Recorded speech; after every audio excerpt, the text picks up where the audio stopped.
الشيطان الرجيم. بسم الله الرحمن الرحيم.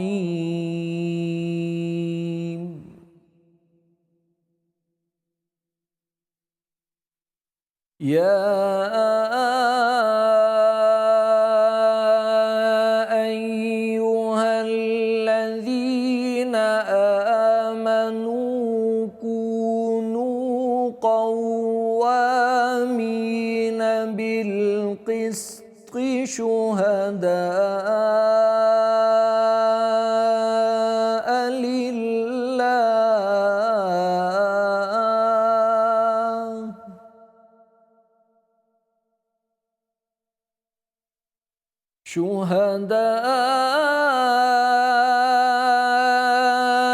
لله ولو على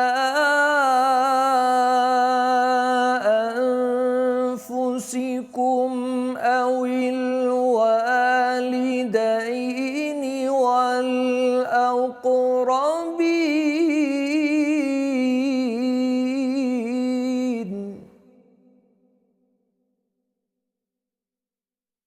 إن يكن غنيا أو فقيرا فالله أولى بهما فلا تتبعوا الهوى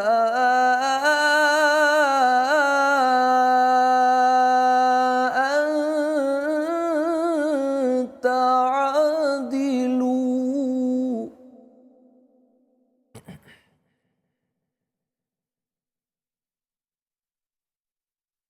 وإن تلووا أو تعرضوا فإن الله كان بما تعملون خبيرا.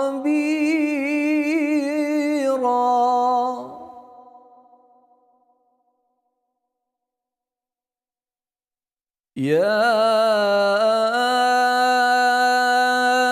أيها الذين آمنوا بالله ورسوله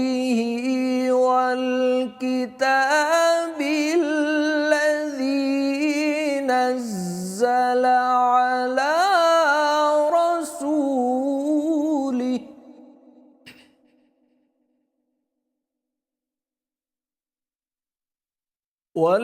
والكتاب الذي نزل على رسوله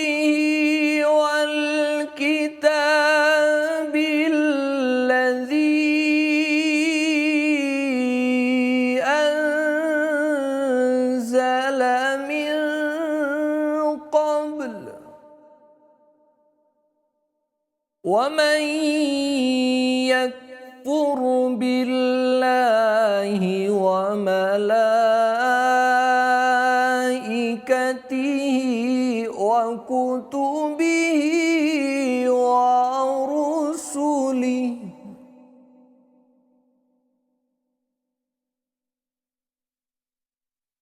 ومن يكفر بالله وملائكته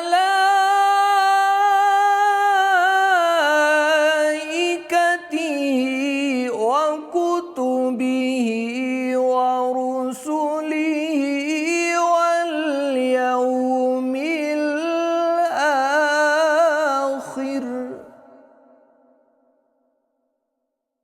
واليوم الآخر فقد ضل ضلالا بعيدا. صدق الله العظيم. بسم الله الرحمن الرحیم۔ السلام علیکم، میں ہوں عریش محی الدین۔ امید کرتی ہوں کہ آپ سب لوگ خیریت سے ہوں گے۔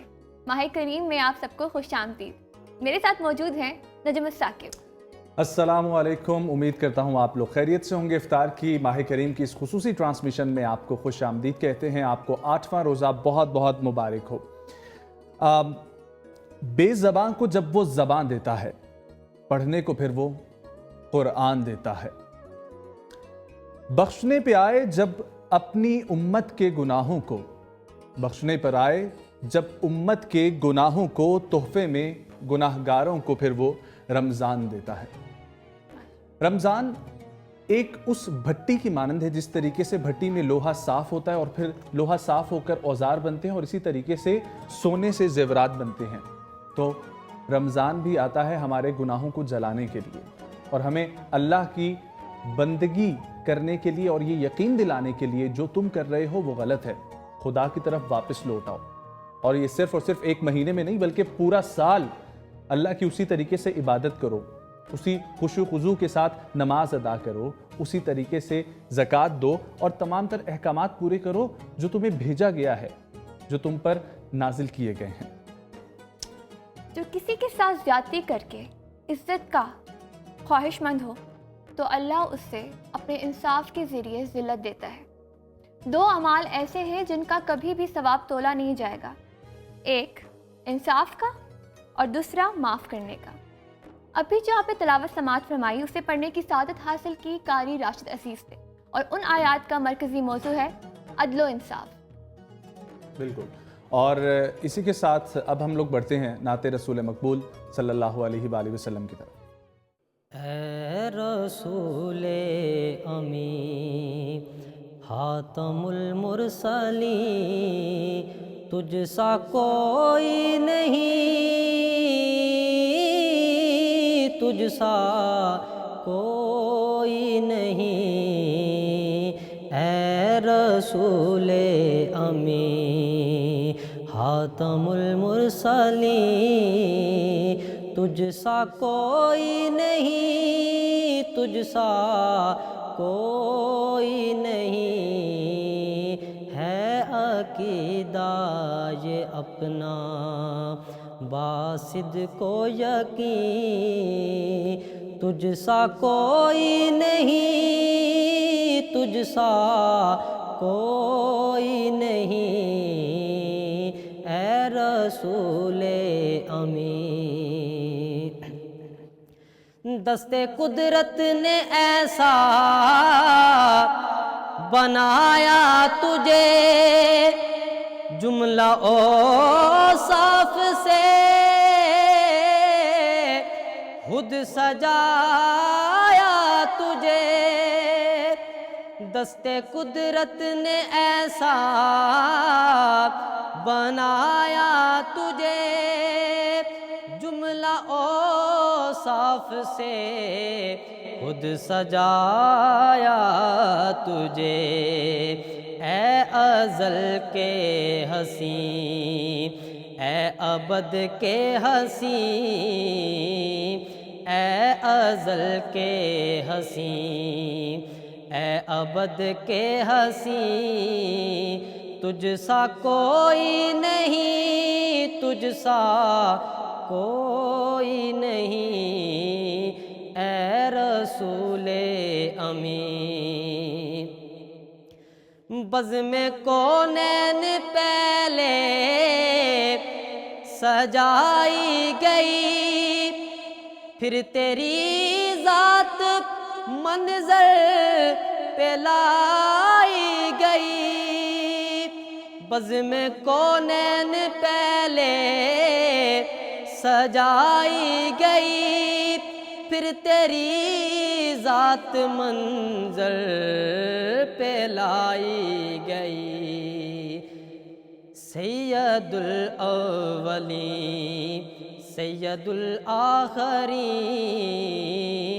سید الاولین سید الآخرین، تجھ سا کوئی نہیں، تجھ سا کوئی نہیں۔ اے رسول امین مصطفیٰ مرتضیٰ تیری مدح و ثنا میرے بس میں نہیں دسترس میں نہیں مصطفیٰ مجتبیٰ تیری مدح و ثنا میرے بس میں نہیں دسترس میں نہیں دل کو ہمت نہیں لب کو یارا نہیں دل کو ہمت نہیں لب کو یارا نہیں تجھ سا کوئی نہیں تجھ سا کوئی نہیں اے رسول امین خاتم المرسلین تجھ سا کوئی نہیں تجھ سا کوئی نہیں اے رسول امین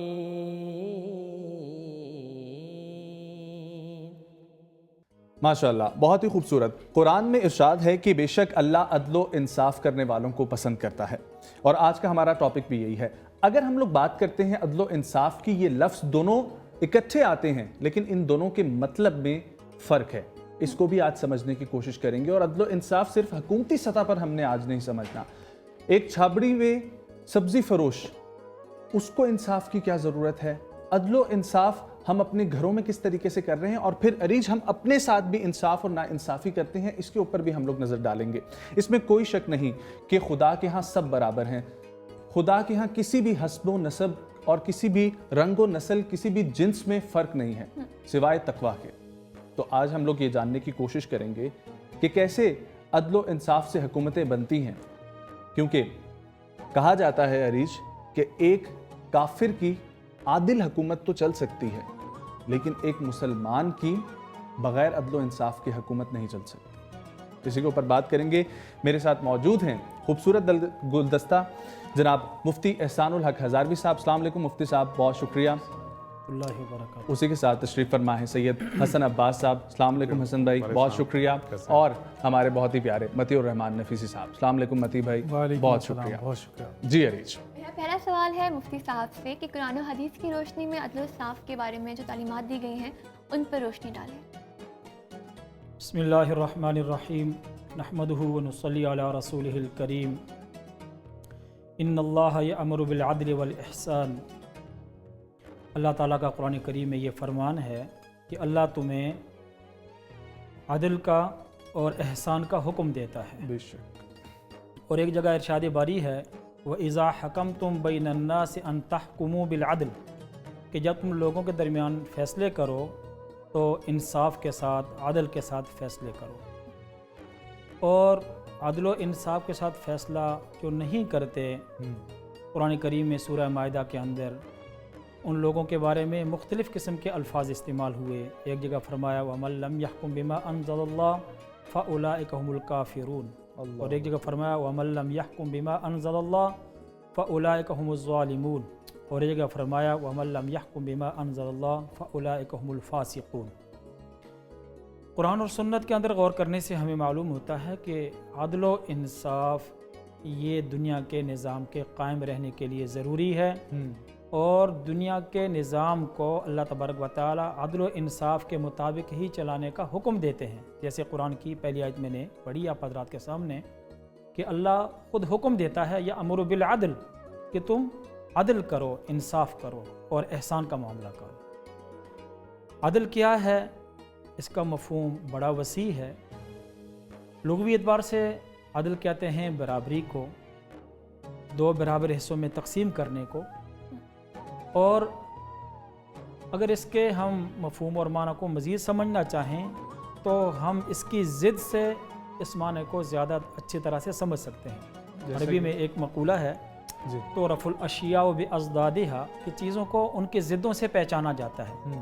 تو عدل کی ضد اور مقابل وہ ظلم ہے, یعنی عدل نہ کرنا وہ ظلم ہے. بالکل.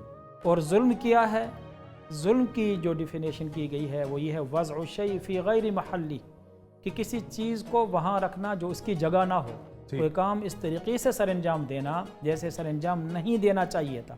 تو معلوم ہوا کہ عدل کیا ہے؟ جو کام جیسا کرنا چاہیے ویسا کیا جائے۔ اب اس مفہوم کو اگر ہم دیکھیں تو اس معنی اور مفہوم کے اندر بہت زیادہ وسعت ہے۔ اللہ کے ساتھ ہمارا کیا معاملہ ہونا چاہیے، رسول اللہ صلی اللہ علیہ وسلم کے ساتھ ہمارا کیا معاملہ ہونا چاہیے، ایک حاکم ہے تو حاکم کا اپنے ماتحتوں کے ساتھ، اپنی رعایا کے ساتھ کیا معاملہ ہونا چاہیے، شوہر ہے تو اس کا اپنے اہل و عیال کے ساتھ کیا معاملہ ہونا چاہیے، بیویاں متعدد ہیں تو ان کے ساتھ وہ کیسا معاملہ کرے، اولاد ہے، بچے ہیں تو ان کے ساتھ وہ کس طرح کا معاملہ کریں۔ گویا زندگی کے ہر پہلو میں عدل و انصاف بالکل ہر پہلو میں عدل و انصاف مطلوب ہے اور عدل و انصاف کا حکم ہے۔ چنانچہ اگر مجھے اجازت دیں تو میں تھوڑی سی اس کی مزید وضاحت کروں کہ اللہ تبارک و تعالیٰ کے ساتھ عدل و انصاف یہ ہے کہ اللہ تعالیٰ کے ساتھ کسی کو شریک نہ ٹھہرایا جائے۔ جو صفات اللہ تبارک و تعالیٰ کے لیے خاص ہیں اللہ کی ذات میں اور اللہ کی صفات میں، اس لیے کہ دیکھیں قرآن کریم فرمایا گیا ان الشرک لظلم عظیم، کہ شرک بہت بڑا ظلم ہے، یعنی یہ عدل نہیں ہے، شرک جو ہے یہ ظلم ہے۔ عدل کیا ہے؟ شرک نہ کرنا، توحید کا قائل ہونا، اپنی ذات کے اعتبار سے اللہ وحدہ لا شریک ہے، اس کا کوئی باپ نہیں، کوئی بیٹا نہیں، لم یلد ولم یولد ولم یکن لہ کفوا احد، کوئی اس کی طرح نہیں ہے، وہ بے نیاز ذات ہے۔ اور صفات کے اعتبار سے جو صفات اللہ تبارک و تعالیٰ کے ساتھ خاص ہیں ان صفات کا صرف اللہ ہی کے لیے قائل ہونا، اللہ کے غیر کے لیے ان صفات کا قائل نہ ہونا، یہ ہے انصاف، یہ ہے عدل، اور اس کے برعکس وہ شرک ہے اور وہ ظلم ہے۔ ایسے ہی رسول اللہ صلی اللہ علیہ وسلم کے ساتھ عدل کیا ہے کہ آپ کے ساتھ سب سے زیادہ بڑھ کر محبت ہونا چاہیے اور آپ صلی اللہ علیہ وسلم کی سنتوں کی اتباع ہمیں کرنا چاہیے۔ اس وقت تک دین مکمل نہیں ہے، بالکل دین مکمل نہیں ہے۔ جی قل ان کنتم تحبون اللہ فاتبعونی یحببکم اللہ، اگر تم چاہتے ہو کہ اللہ تم سے محبت کرے تو پھر حکم کیا ہے؟ فاتبعونی، میری اتباع کرو، اللہ تم سے خود محبت کرے گا۔ تمہاری اللہ سے محبت بھی تبھی صحیح ثابت ہوگی، تمہارا دعویٰ تبھی سچا ہوگا کہ تم جو ہے میری اتباع کرو۔ جب تم ایسے کرو گے تو تم خود اللہ کے محبوب بن جاؤ گے۔ بے شک بے تو شک، یہ رسول اللہ صلی اللہ علیہ وسلم کے ساتھ بہت خوبصورت انداز سے آپ نے، میں واپس آؤں گا اسی کی طرف۔ حسن بھائی، جس طریقے سے علامہ صاحب نے قرآن و حدیث کی روشنی میں فرمایا، مجھے یہ سمجھنا ہے کہ عدل و انصاف ایک ہی چیز کے نام ہیں یا دو مختلف چیزیں ہیں، اور اس کے ساتھ ساتھ یہ بھی لے لیں کہ ایک معاشرے میں ہم لوگ چلتے پھرتے اٹھتے بیٹھتے بات سنتے ہیں کہ کسی کا حق نہ مارو اور دوسری طرف اپنا حق چھینو، اس کی بھی ذرا وضاحت۔ نجم، جس طرح مفتی صاحب نے فرمایا کہ عدل کسی بھی شے کو اس کے حق پہ رکھنے کی جگہ اس کا نام ہے عدل، جی، اور اس کا جو الٹ ہے یا اپوزٹ ہے، متضاد ہے، وہ ہے ظلم کرنا، کہ کسی شے کو اس کے مقام سے گرا دینا یا اس کے ادنا مقام سے اس کے مقام سے ہٹا دینا ظلم کہلاتا ہے۔ یہ فطرت ہے انسان کی۔ ایک مولا علی کی دعا ہے دعائے عدیلہ، اس کے الفاظ ہیں کہ اللہ تعالیٰ نے جب تک تقدیر بنائی تو اس کو بغیر ظلم بنائی۔ اللہ اکبر، بڑی خوبصورت بات ہے۔ اچھا، اب تقدیر سے مراد کیا ہے؟ کہ بھی ہم لوگوں میں ایک بڑی غلط فہمی ہے کہ ہم یہ سمجھتے ہیں کہ مطلب مجھے لگتا ہے کہ یہ اس موقع پہ بات کرنا بڑا مناسب ہو کہ ہمیں پتہ لگے کہ عدل کیا ہے اور یہ کیا چیز ہے، کیونکہ اکثر جب ہم اپنی زندگیوں میں بہت سے غلط فیصلے کرتے ہیں، آخر میں تقدیر میں اس کا نام دے دیتے ہیں کہ جی اس کی مرضی تھی، ایسا نہیں ہے۔ کسی نے امام جعفر صادق علیہ السلام سے پوچھا کہ یہ سمجھ نہیں آتا، سوال یہ تھا کہ اس نے کہا کہ کیا اللہ چاہتا ہے، ایک صحابی تھا، اس نے پوچھا، امام صادق علیہ السلام کے صحابی تھے، اس نے پوچھا کہ کیا اللہ چاہتا ہے کہ گزشتہ انبیاء قتل ہو جاتے ہیں؟ جب ہم یہ کہتے ہیں مسلمانوں کے یقین رکھتے ہیں کہ جی ہر چیز اللہ کے فیصلے حساب سے، تو اس نے پوچھا تو جس طرح ہم بھی اپنی نادانی میں پوچھتے ہیں تو اگر ایسا تو کیوں ہوا؟ تو اس پہ امام نے ان کو بڑا خوبصورت جواب دیا، میں آپ کو انہی الفاظ میں بتاتا ہوں۔ اب فرمایا ایسا نہیں ہے، اللہ تعالیٰ کے دو ارادے اور دو رضائیں ہیں۔ اللہ تعالیٰ کے دو ارادے اور دو رضائیں ہیں، دو رضائیں ہیں۔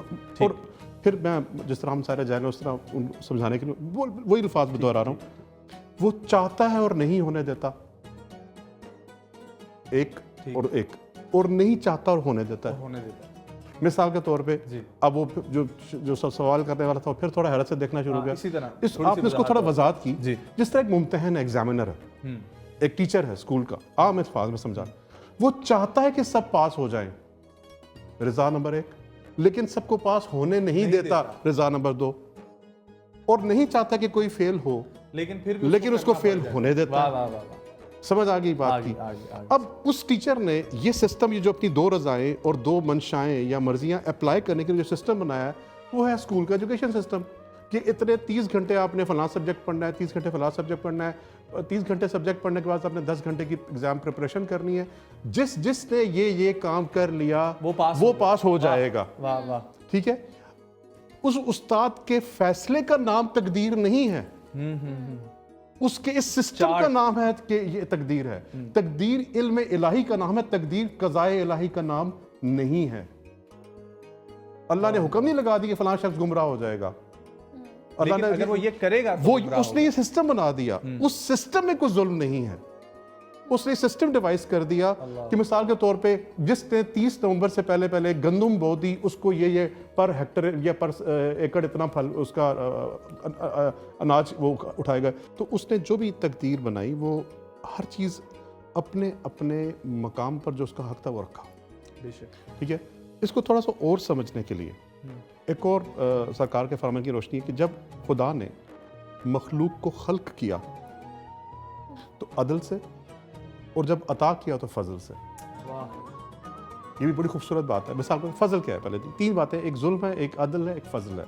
میں ایک شخص کو کہتا ہوں میرے گھر آ کے کچھ کام کر دو، مزدوری سے طے کرتا ہوں 100 روپے یا 1000 روپے، میں اس کی مزدوری اس نے جب مکمل کر لی، شام کے ٹائم میں اس کی ہتھیلی پہ 1000 روپے رکھتا ہوں، تو یہ عدل ہے کہ جو میں نے اس نے اپنا کام کیا، میری تسلی مطابق طے ہوا، میں نے اس کو عطا کر دیا۔ میں اس کو 1100 دیتا ہوں تو فضل ہے۔ اور اگر میں 1000 کے بجائے کام اس نے برابر کیا ہو لیکن میں کسی بہانے سے کمی بیشی کر کے اس کے کچھ پیسے اپنے پاس 800 روپے دیتا ہوں، تو میں نے اس کے ساتھ ظلم کیا۔ اب الفاظ کیا ہیں؟ یہ بھی مولا علی کی دعا ہے، اس سے ایک الفاظ ہے، اس کا معنی یہ ہے کہ جب خدا نے مخلوق خلق کی تو عدل سے، مثلا خنزیر کا حق تھا کہ اس کو خنزیر ہی بنایا جاتا، انسان کی روح کا حق تھا کہ اس کو اسی بشرے میں رکھا جاتا جو انسان ہے۔ اگر خنزیر کی روح کو انسان کی روح کو خنزیر کے بدن میں رکھ دیا جائے تو خنزیر کا بدن اس کو برداشت نہیں کر سکے گا۔ انبیاء کی ارواح کا حق تھا کہ ان کو انبیاء کے اجساد میں رکھا جاتا۔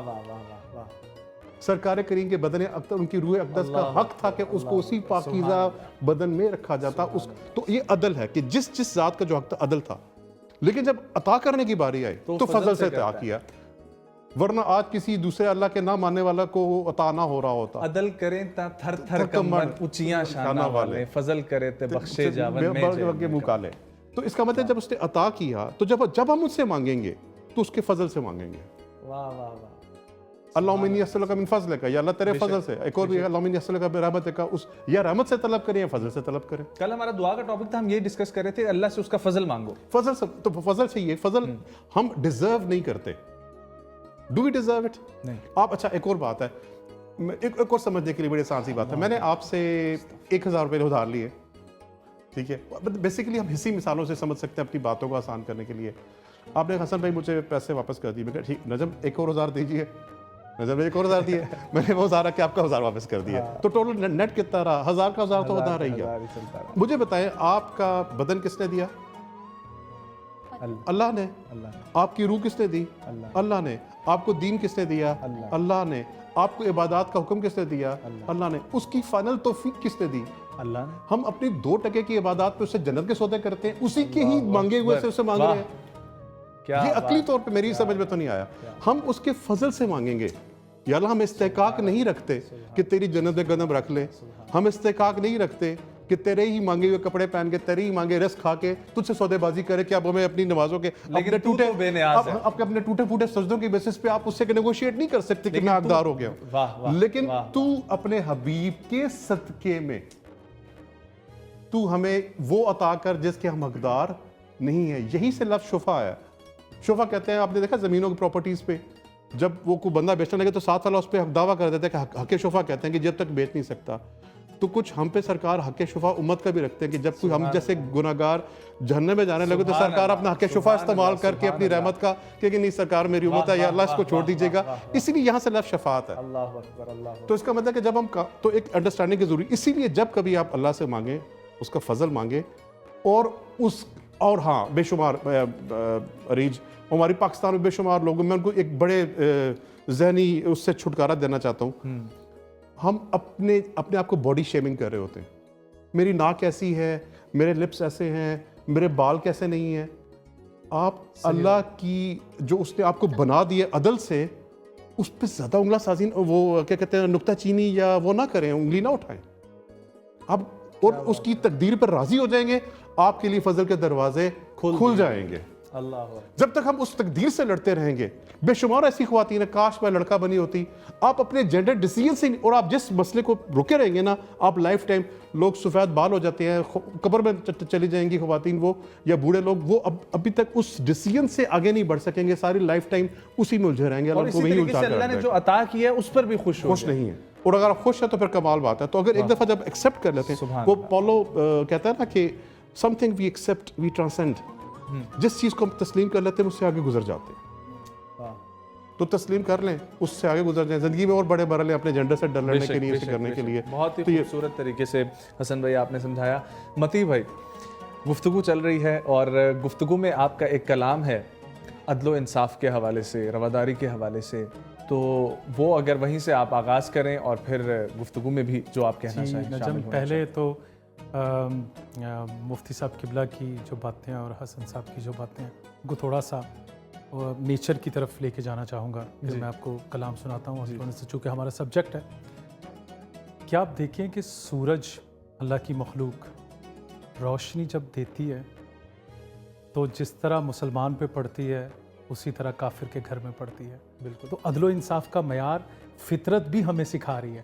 جیسے چاند ہے, نکلتا ہے تو روشنی چاروں کونوں پہ پھیل جاتی ہے. بالکل. ہر آدمی اس سے محظوظ ہوتا ہے.